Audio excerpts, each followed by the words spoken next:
Like, my read on it was that the compromise that they made in that suspension was the league wanted to suspend him for a full year, which would push the clock back on that contract that his agent David Mulgeta brilliantly set up to only pay him $1 million this year, so the suspension wouldn't actually cost him any money. But if they suspended him a full year, then he would have to play that $1 million year. He wouldn't have an accrual, going toward free agency, all of that stuff. And so they came up with a solution that was a number of games that would still let that contract run this year and count as running this year, but also sent a message, right?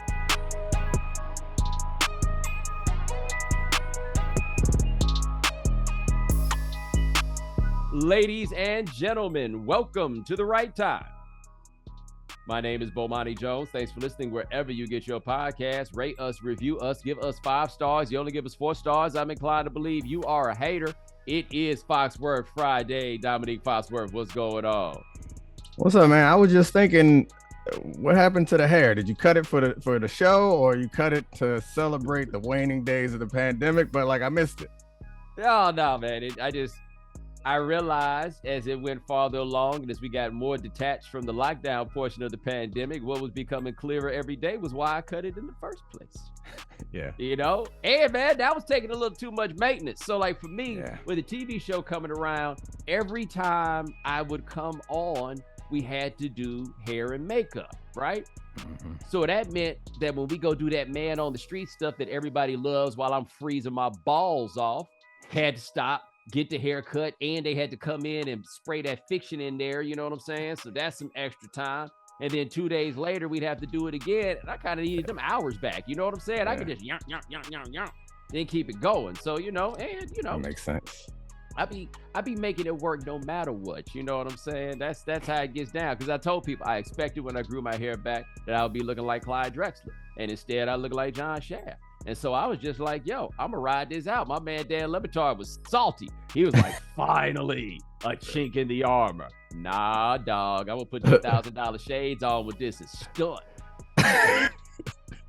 Efficiency is always the choice when you get to a certain age. Yes, it is. Man, we got a lot to talk about here going around the NFL here. Tom Brady might want to go back to the Patriots. LeBron James doing something I didn't really understand, but the NFL, boy, they some dastardly geniuses, man. And I don't even know if this was the full part of the genius in the Deshaun Watson suspension. My read on it was that the compromise that they made in that suspension was the league wanted to suspend him for a full year, which would push the clock back on that contract that his agent David Mulgeta brilliantly set up to only pay him $1 million this year, so the suspension wouldn't actually cost him any money. But if they suspended him a full year, then he would have to play that $1 million year. He wouldn't have an accrual, going toward free agency, all of that stuff. And so they came up with a solution that was a number of games that would still let that contract run this year and count as running this year, but also sent a message, right? Mm-hmm. But here's my thing about this, and I'm curious if you peeped what I peeped when it comes to this. I am looking at the schedule of games for the NFL this week. The least interesting game on its face, it's probably Browns-Texans. Yep. Even with Deshaun Watson coming back, it is probably the least interesting game. The other competition is Lions-Jaguars and Packers-Bears, except Packers-Bears, this whole Aaron Rodgers thing has been wildly compelling. And you can make an argument that it's compelling with Watson because he's coming back, but the Browns aren't playing for anything, right? And the Texans, they are cheeks. And so they're going to be able to, I think they're going to get through this. The nasty man is going to come back. Yeah. And ain't nobody really going to pay no attention. Dastardly. I'm looking at this. This is not a mistake. I'm looking at this. And it's even where they're wrong, you can see what they were thinking at the time. Chiefs Bengals rematch. Saints Bucks. They thought that was going to be a game. Yeah. Cowboys Colts. They thought the Colts were going to be good. Dolphins 49ers is good, but they may not know. Broncos Ravens. Yes, we thought Broncos Ravens was going to be a monster. They got lucky with Giants Commanders. Eagles Titans. Jets Vikings was the biggest 7. They rolled the 7th of 7s on that one. Seahawks Rams. Now granted, maybe they thought the Seahawks were going to be terrible. Like they thought if that was going to be 6-5 versus 3-8, that was going to be going in the other direction.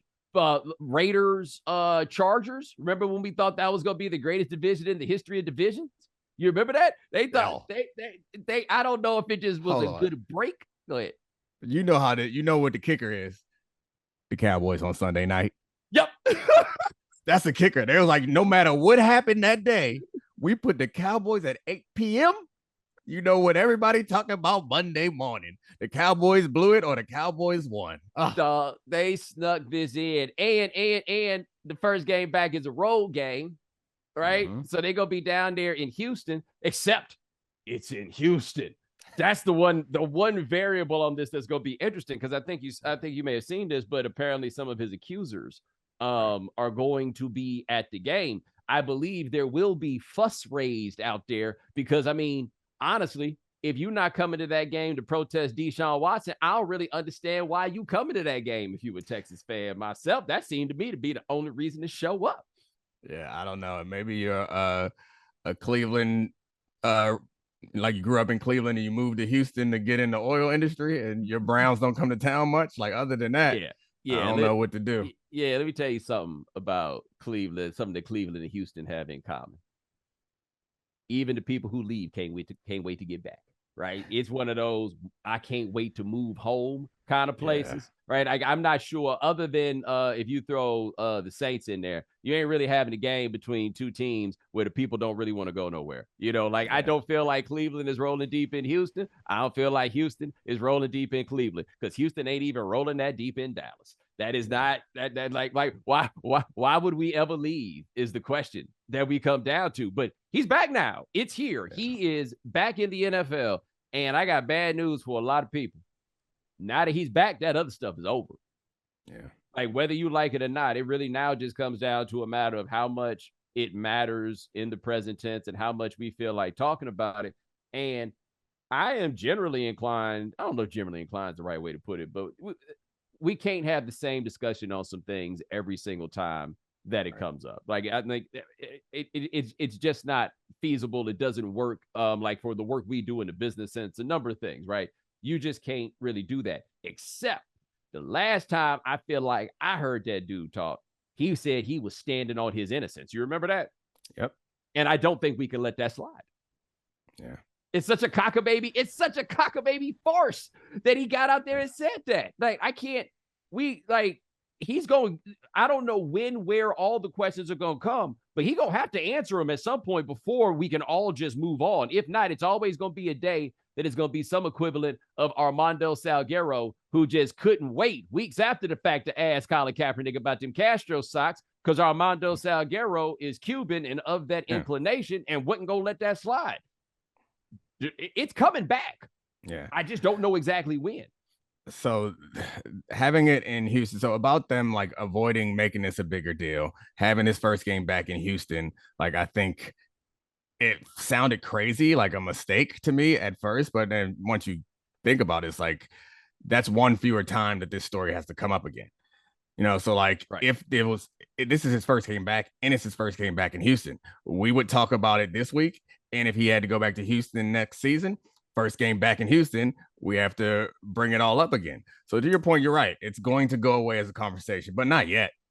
It's still like this week after this, like I think it's our obligation to explain why he's returning and why it's his first game back. When it's his second game back, like I don't know what, and Mina and I did this on my podcast that came on Thursday. We did a whole little thing off the top of my show about all of these things, but we were trying to juggle with like our obligation to talk about this, or not obligation, but like our responsibility and desire to talk about it, and the timeline and our responsibility to entertain and give the people what they came for. And I don't know exactly when it stops, but it don't stop today. And it was just any of the analysis of Deshaun Watson this week. I think you have to set it up no matter what show you on, what podcast, what TV show. You have to set it up. Deshaun Watson returning from suspension for being accused of sexual assault by 26 women.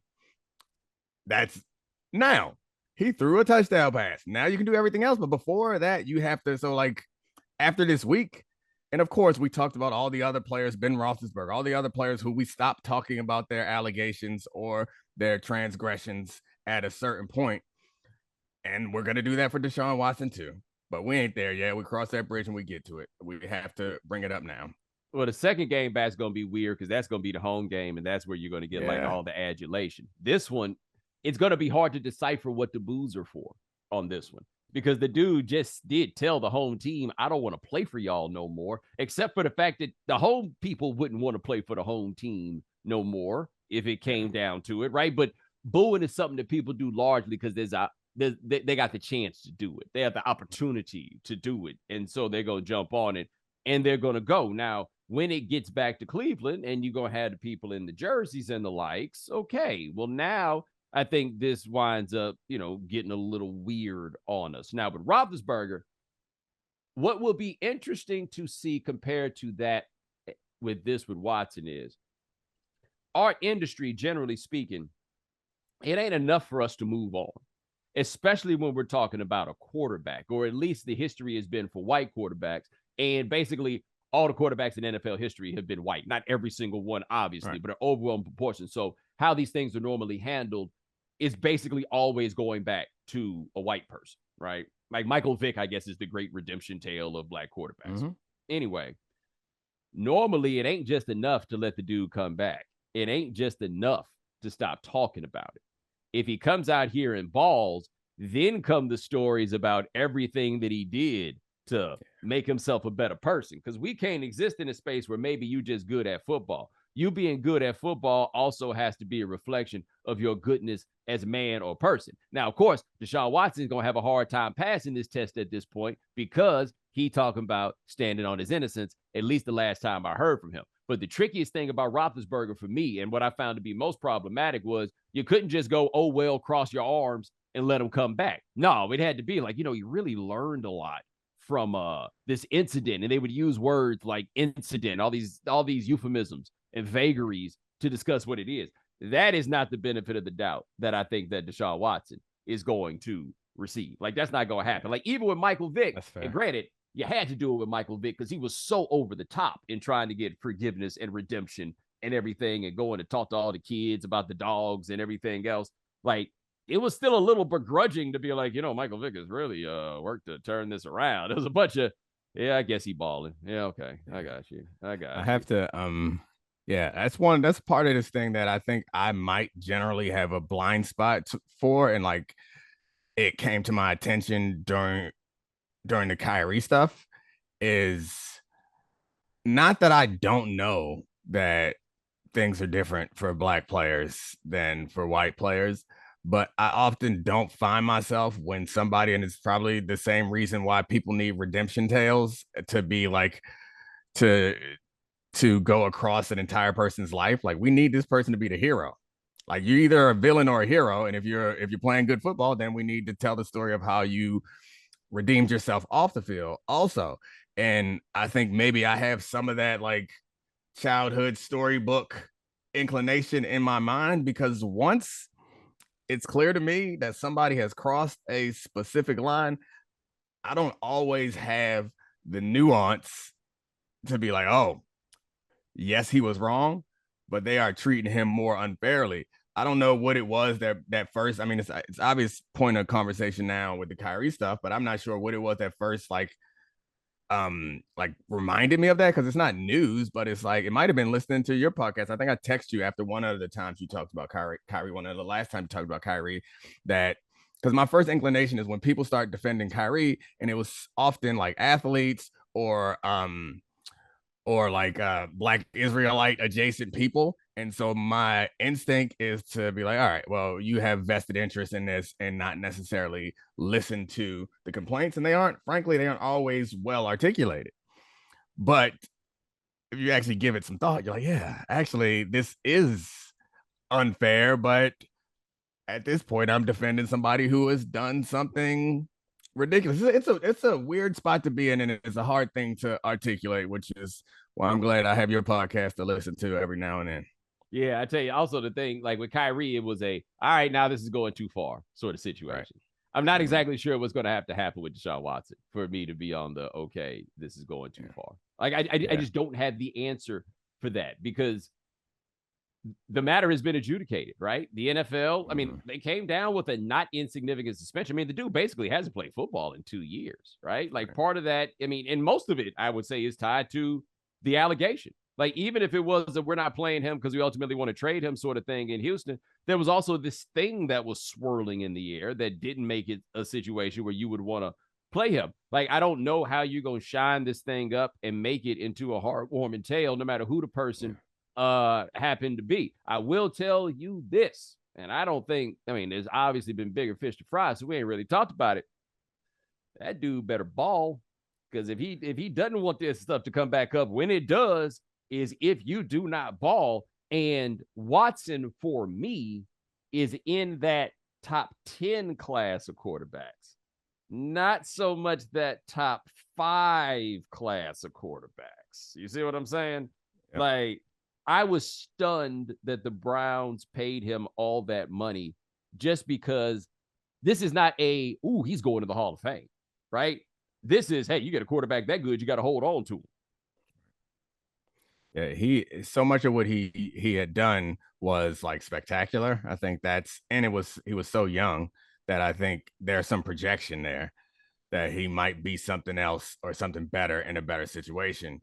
But he got paid big money because of market dynamics, more than anything. It's like a quarterback of that talent level does not ever become an unrestricted free agent, which is effectively what he became because they didn't want him. They wanted him out of town. And so, you got the leverage to do that there. Doesn't speak to his talent or potential as much as it speaks to the thirst of the people in the market and the teams that were in the market.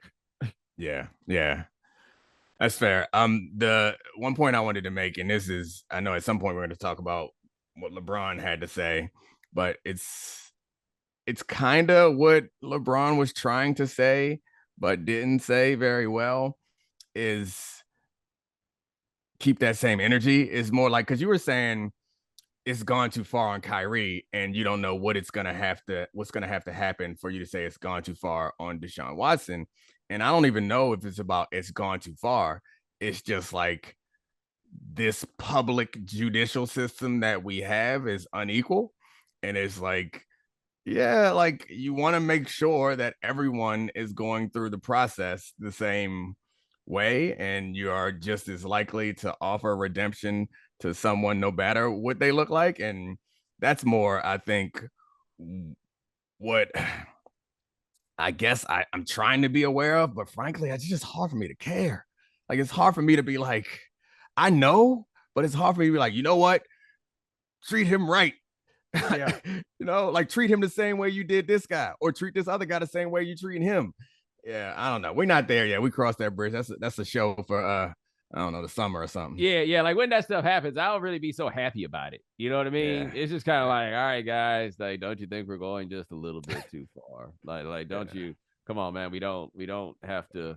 No, we don't. And it becomes frustrating because the desire to redeem the white man is always palpable at the top of all of these things. Like whatever you get, you just hoping for a reason to bring it back around because you want to believe, right? There's something larger in the macro that you want to believe, not, the royal you, I guess, but you want to believe about these white dudes. And there's a bunch of terrible stuff that people don't realize that they actually want to believe about black people, right? Because the whole concept of it basically is you need to believe that we are bad because otherwise the whole system that we live in doesn't make any sense. And if you all of a sudden look up and you realize that we ain't that bad after all, then suddenly everything about your life has to be reevaluated, things that you may have never considered in the first place. And it's the same thing with these white dudes. You want to believe that this star athlete or whatever it is good guy. And so we'll do anything we can collectively. I think some people even do it subconsciously and don't realize it, to try to like bring that person back into the fold. Now, you mentioned LeBron James.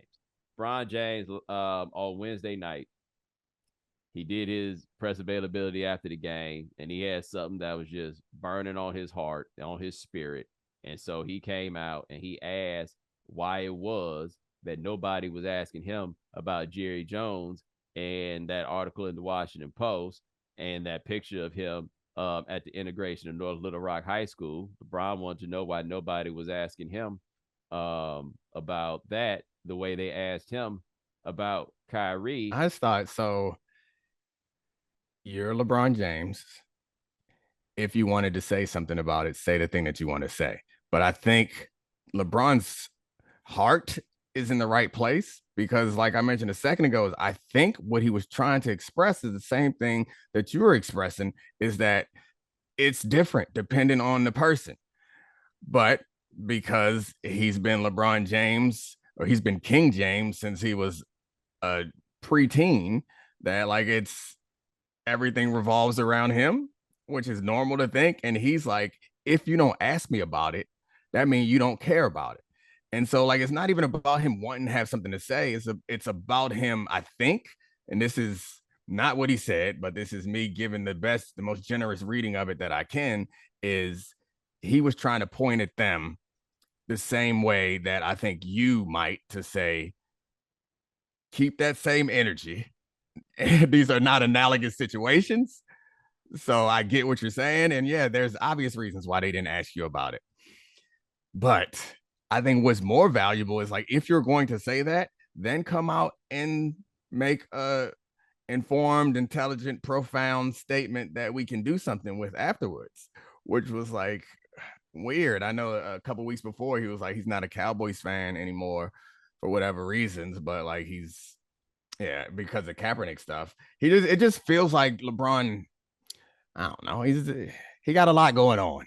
Yeah. And he wants to be a lot of different things. So and sometimes he doesn't effectively accomplish his goals. Yeah, and it's so wild because he used to be so good at all these things, right? Like as a youngster, he was very good at these things. Now, you want to make a larger point about this with Jerry? There is a much bigger one that I think is far more important, which is owners of professional sports franchises never have to answer any questions about anything, right? How often does the owner of your favorite team make himself or herself available to take questions from the media on anything at all? Like, one frustration I had, and I know that this happened for a fact. There was one NBA owner who in private was raising questions about the players in Kyrie and how disappointed this owner was that none of these players came out and condemned what Kyrie had to say.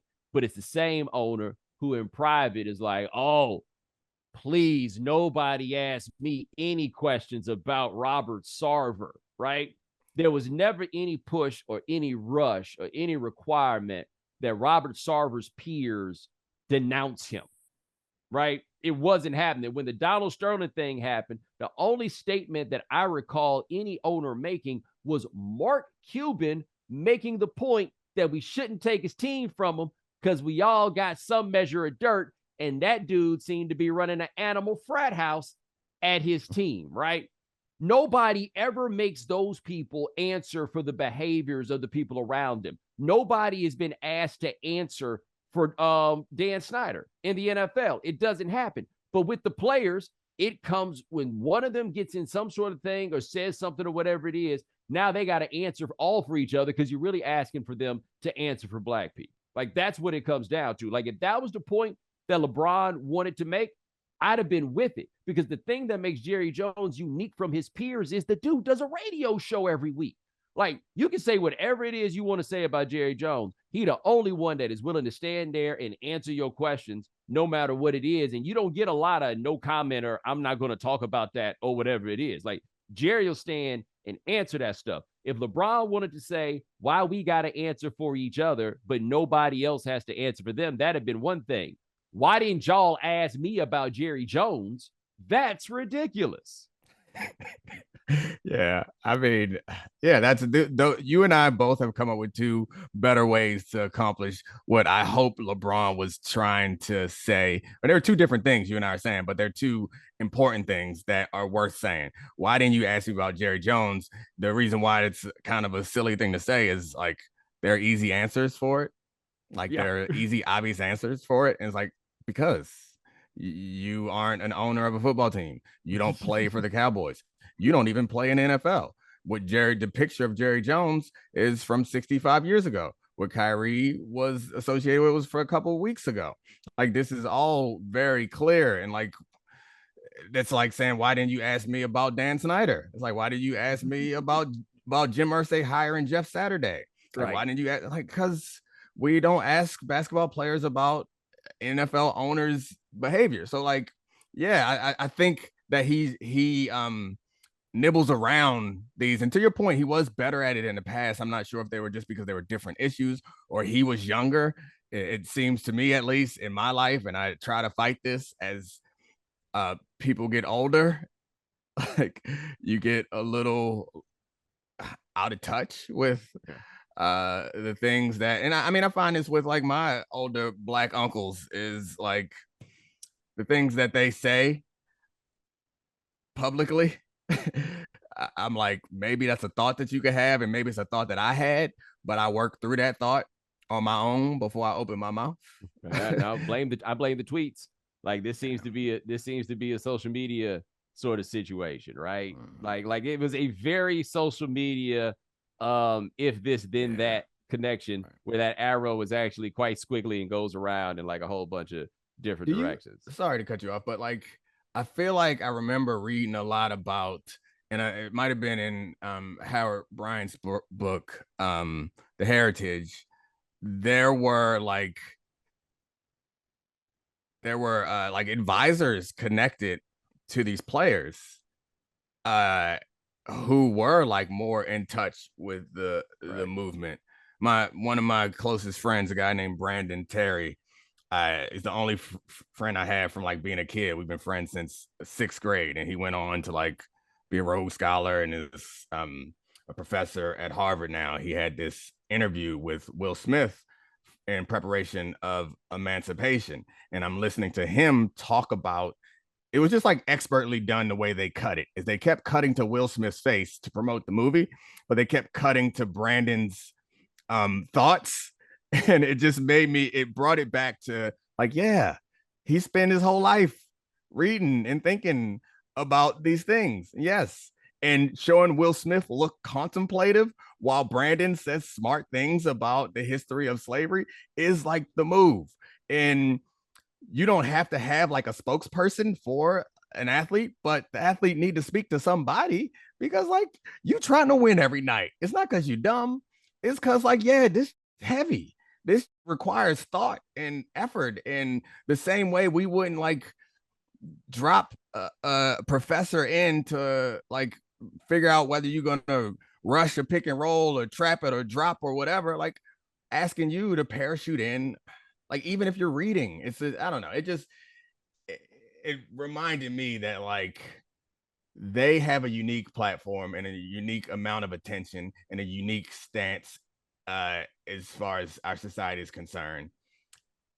And it would be foolish not to use it, but it's also foolish to like not maximize it. Yeah, it covered a lot of responsibility, dog. Like, so one thing, I feel okay talking about this here. There was a thing really about 5 years ago where people talked a lot about this network and people talking about political things that were not about sports, right?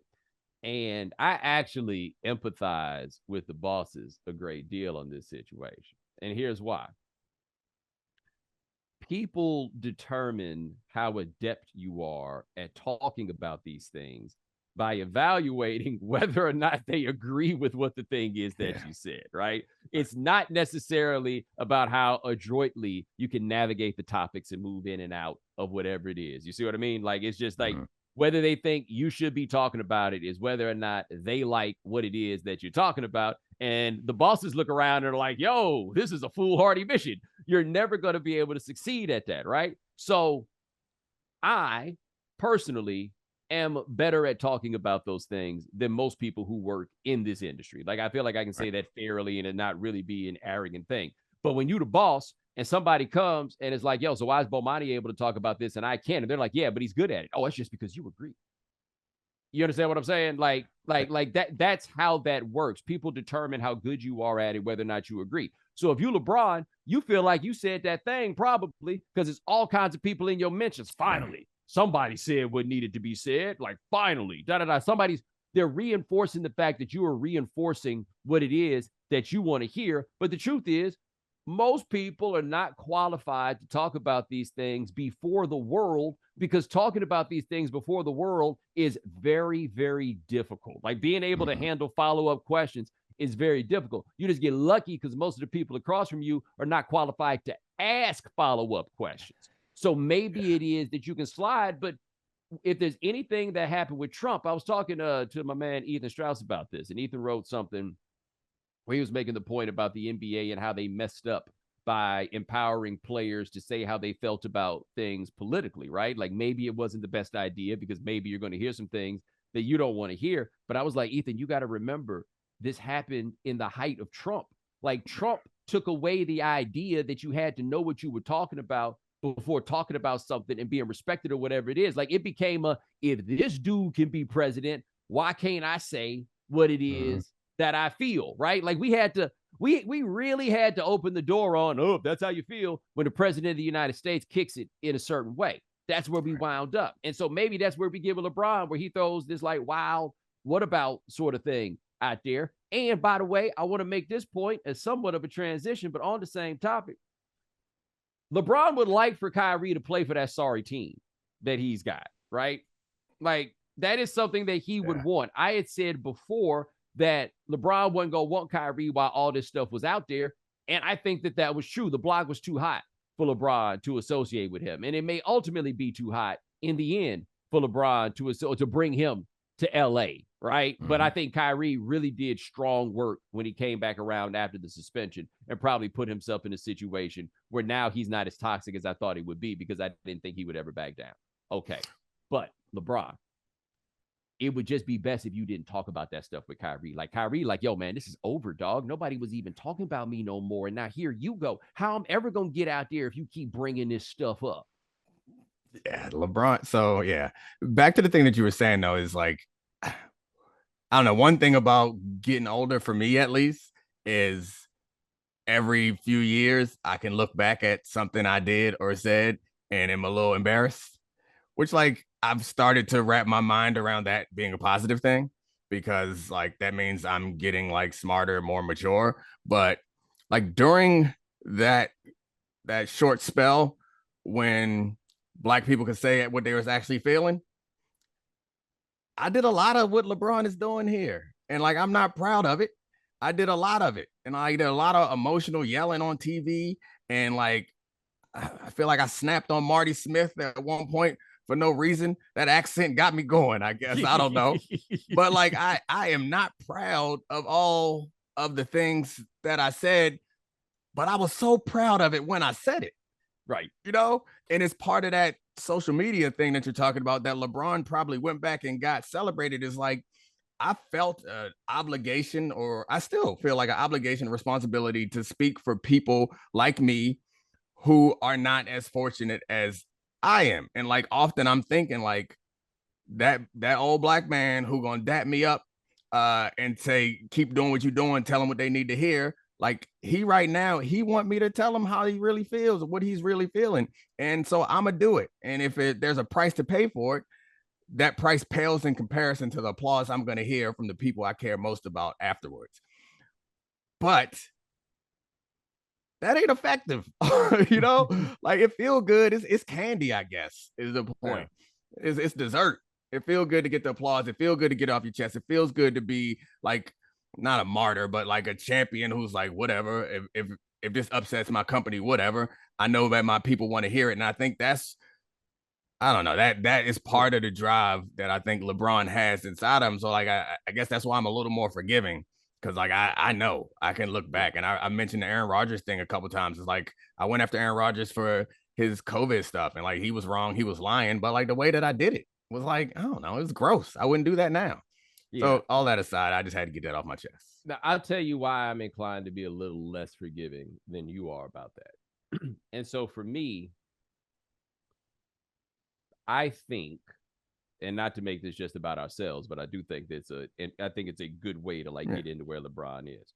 I think for me in the space that I inhabit, I do think a lot of people want me to say what they're feeling. But I also think that for me, people really come to me looking for some measure of context, right? Like there's not just a this is how I feel. There's a am I tripping right now? Right? Like sort of dynamic. I think that comes up when people ask me this stuff. And Kyrie said something about himself that I bristled at a bit, but I have to be careful because I'm gonna be like, but I'm different. Where he's just like, I'm a leader and the influence that I have. And I guess that's true. He does have a certain measure of influence. We can question whether he should have the influence and where it should be. But I do legitimately have a measure of influence with the audience that I have when I talk about these things, right? Again, Kyrie, you bounce the ball. Not just the audience, but it's a popular podcast, so I'll say it for you, but like also the media industry as a whole. It's like I also am interested in what you say about these things. Like I don't often get to hear it before I have to talk about these things, but like I think I'm not alone in that. Like the context that you provide is useful for everybody. But I could also shake shit up. Like when that stuff started popping in the summer of 2020 at Oklahoma State with Chuba Hubbard and Mike Gundy and all of that stuff or whatever had come up. I know that the athletic department over there, it was all fun and games until they saw it on my Twitter account, right? Like there's a weight and a gravity that comes. I am reluctant to call myself a leader because I ain't asking nobody to follow me. But I recognize that when I talk, it comes in that space, right? And so I have to be careful about where I go and probably be a little bit more thoughtful because there are consequences to this, right? LeBron James absolutely sees himself as leader, totally has decided that he is leader. The dude that shows up with the Leader to Society t-shirt and all of this stuff, right? Like he's decided that he's that guy. And if you are going to be that guy and you are going to lean in on being that guy, the leader can't just say what everybody wants to hear. The leader can't just carry the emotions of whatever it is. The leader has to go to a level that is beyond that. And sometimes you're going to stand up and you're going to say something and some people not going to like it. Like between Kyrie and this Jerry Jones thing, it don't feel good when people and bots call you some variety of sellout or Uncle Tom. Like nobody really likes that. But see, if you're not a Tom, then it's just like, oh, okay, this is the cost of doing business right now. You just got to roll with it. But sometimes that's going to be what it is. And so for me, hey, my people need to hear this. My people want me to say this. Yeah, but in my case with Jerry Jones, for example, I do believe that my people, other people, whatever it is, did need to stop and ask the question of, what we really doing about something that was 65 years old? Like an actual question, right? Like, I think it needs to be there. And so that's where I wind up with LeBron on these things is that you don't get to jump in and out of, I'm just a person with an opinion. If you decide that you want to speak with a gravity and be heard in a certain way, then you're going to be evaluated according to a standard that quite honestly, most people can't live up to. Right. But this is where it gets tricky is you're right. There's and this I can speak from my own experience why at the time when I was saying and doing things that I now look back on and not proud of while right now I can say that while I was doing it, like I felt like I was being brave. I felt like I was doing the right thing. And what you're saying is you have to be prepared to get the backlash. There's no shortage of backlash, so like while you're doing it, your Twitter account is filled up, and your emails you're getting from bosses, like all that stuff is filled up with people telling you all the criticism, telling you how terrible you are, how you don't care about nothing, how you're racist, how you're trying to destroy society and all that stuff.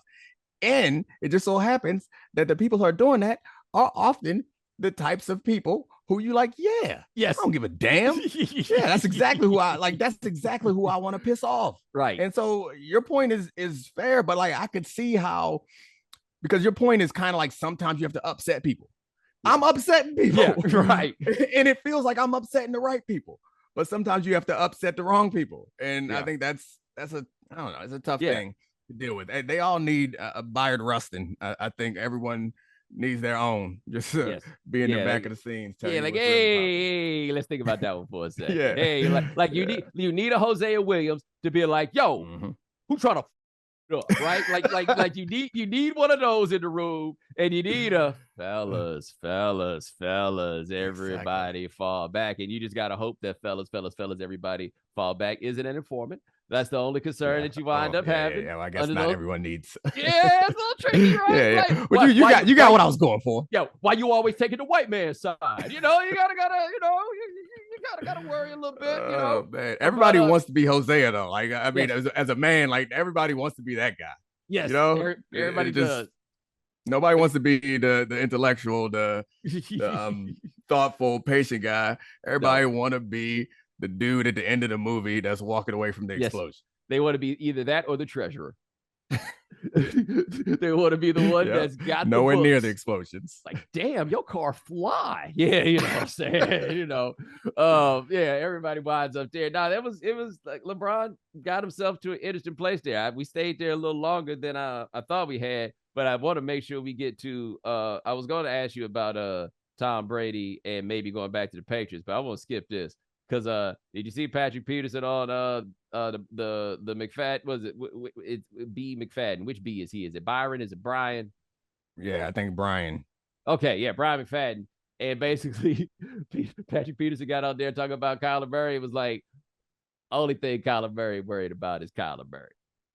Yeah. And we had one of our, play the music was me telling Domonique, like, hey, man, them dudes do not rock with him over there. Like, after that contract detail came out, I was very careful not to be like, the Cardinals are wrong. I'm just saying the contract detail isn't going to fix anything, all of this stuff. But apparently Kyler Murray does not have fans on his own team.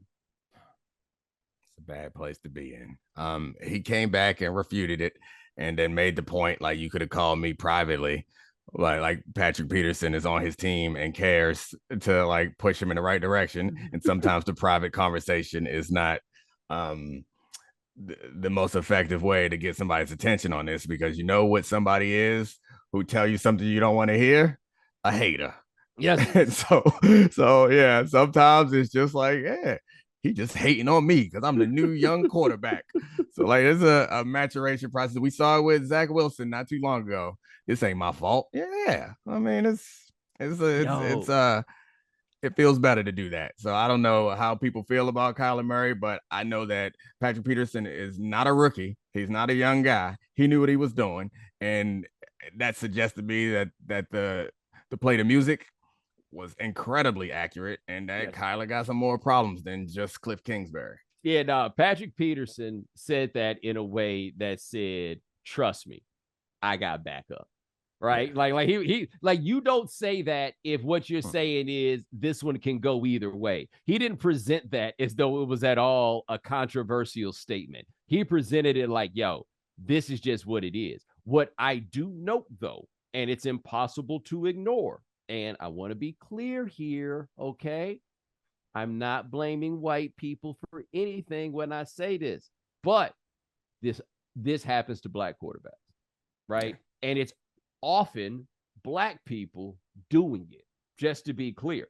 That's not about at least as far as I'm concerned, so no self-hatred, It's people do what they can get away with, and you can get away with doing this with the black dude. We saw it happen with Donovan McNabb, for example, right? You see this happening here. I feel like there was another one. The entire 2022 Russell Wilson season, as we've seen the whole league just come down on him in ways that I've literally never seen before in my life, to the point where somebody out here counting how many people come to his birthday party, which is just crazy talk.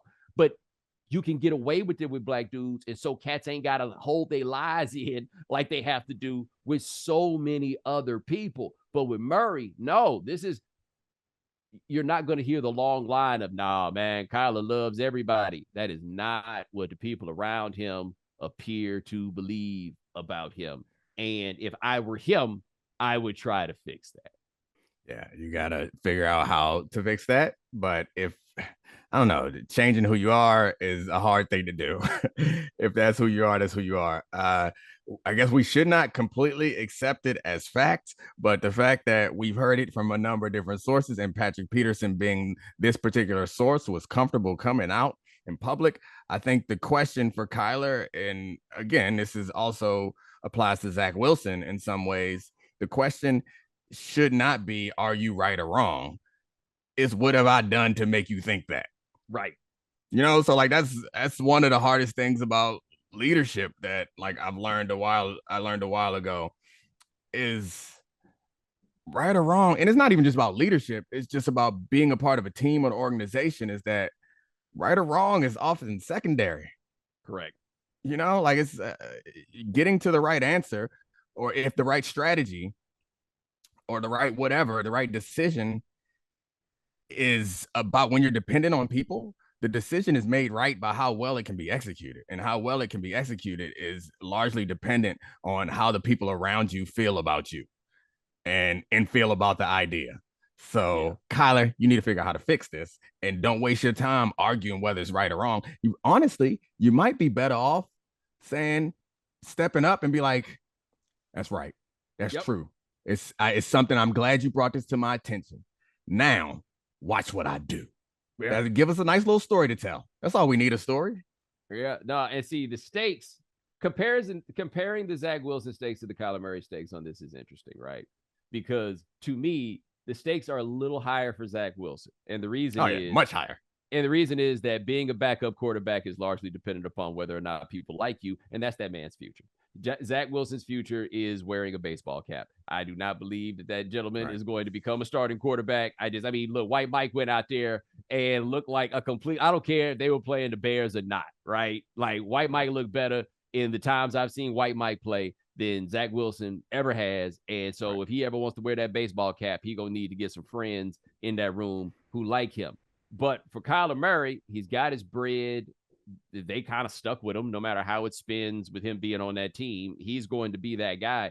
It is for him going to be the difference between being a very talented quarterback and perhaps being a star quarterback. And if he's a guy who wants to win stuff, then you're going to have to ramp it up. But it's not going to like keep him out of the league. Well, yeah. I mean, I guess he's talented enough to be a starter. The thing about Kyler Murray is he's not a backup. Right. His size, style of play, and then you put on top of it, well, and his complexion, like then you put on top of it the fact that it seems like important people don't like him. Mm-hmm. Yeah, you either gonna be a star in this league, or you gonna go see what the A's is talking about. Yes, yeah, he be making me feel old too. Take that do-rag off. You on television, son. Man, I think that I don't know. Never mind. I'll wait till after the show. Yeah, I've been seeing him like at the press conference. I'm like, dog, you ain't good enough to kick it like this. And you ain't even got like Lamar Jackson got that rough around the edges kind of thing going where like all those things can kind of sort of make sense. With Kyler Murray, I'll be looking at him like, man, you grew up in the burbs, dog. Put a shirt on. Yeah, I think that's the reason why. Oh, he tried to yeah, sometimes you got a little overcompensate a little bit, you know. Yeah. Nah, man. This is like I say, this Deshaun Watson picked a great week to come back, buddy. They just go slide him in there, and then the later we get, because the thing is, and this is the truth, even for those of us who care about the macro issues, we really would rather just kind of talk about football. Of course. You know, if you give us the option, that's what we want to do. That's what we would prefer to talk about, is to talk about the football. And so Deshaun Watson sliding in here right now where all this football is so important and it's a much bigger deal for us to discuss, then he's going to come back. I tell you this, though, before the game, we're going to be seeing a lot of wild stuff on the internet, people taking the videos from the parking lot. Oh yeah, it's gonna be active, but it's a 1:00 game, so it's gonna be a lot of other wild stuff on the internet too. Yes, but we will see. Yeah, and I know, I don't know, the women at the game, we were talking about how they're gonna handle it, how the commentators are gonna handle it, how the pregame show and halftime show, all of them are gonna handle it. I don't know if they referenced that the women are there. I highly doubt that they show them there, and they're gonna be in some suite. Not all the women, but some of the women. Going to be in a suite with Busby, the lawyer. Yeah, I don't know if they're going to show him. I highly doubt they're going to show him, but I feel like saying that they're there is like kind of part of the context of the game. They can get away with not doing it, so they probably won't, but I think they should. I also say this too. They're going to do a good job of ignoring and avoiding whatever it might be that's going on. And I just want to point this out to the league and everything else. You know, you can do that same thing with the tomahawk chop in Kansas City, right? Like we come out to these games. Yeah, they keep showing it. Yeah, and they just to show the crowd and before it or whatever, they do the full crowd pan and everything else, because it's the fabric of the game and all of this stuff, right? Like I understand that some of you may hear me say this and think I'm reaching, but my point simply is they can ignore stuff and avoid stuff when they want to. Now, it's a little harder to avoid 80,000 people doing the same thing, maybe, but you could figure out a way to do it. You could figure out something else if you wanted to. You could dedicate yourself to it. You don't have to pan to all the people when they wind up doing it. Like that is not your requirement. And they about to show you how good they are at avoiding something when they want to. In line with what Domonique said, keep that same energy. Bye, y'all. That's how you go out, boy. That is Domonique Foxworth. Check him out on Get Up. Check him out on Anscape. Check him out on Debatable. And, of course, check him out on the Domonique Foxworth Show. Great podcast. Need to check that out. I appreciate you, sir. Thank you. Yeah, we're getting better. Like we went from bad to okay to average to good really fast. And next step is great. So we consistently putting out a good podcast. So I appreciate your help in that. Man, no thing, man. It wasn't bad for a minute, but y'all are getting that going. You're right, but I was trying to be humble for these fools. I know. You're just not very good at that. And it's cool. Like that's how you show you're humble. I'm not good at being humble. Boom. There you go. But hey, ladies and gentlemen, thanks so much for joining us here on The Right Time. Thanks for watching us on YouTube. Remember, hit the voicemail line, 860-516-4119. I want you to tell us the most dastardly thing that your parent ever did to cheat in a competition against you, athletic or otherwise. 860-516-4119. That is the telephone number. Got Adi Khan, Parker Owens, and Dan Stancic handling everything behind the scenes. Thank you, gentlemen. Remember, follow The Right Time. Rate us, review us, give us 5 stars. You only give us 4 stars, I'm inclined to believe you are a hater. And we'll talk to you guys in a couple of days. Take it easy.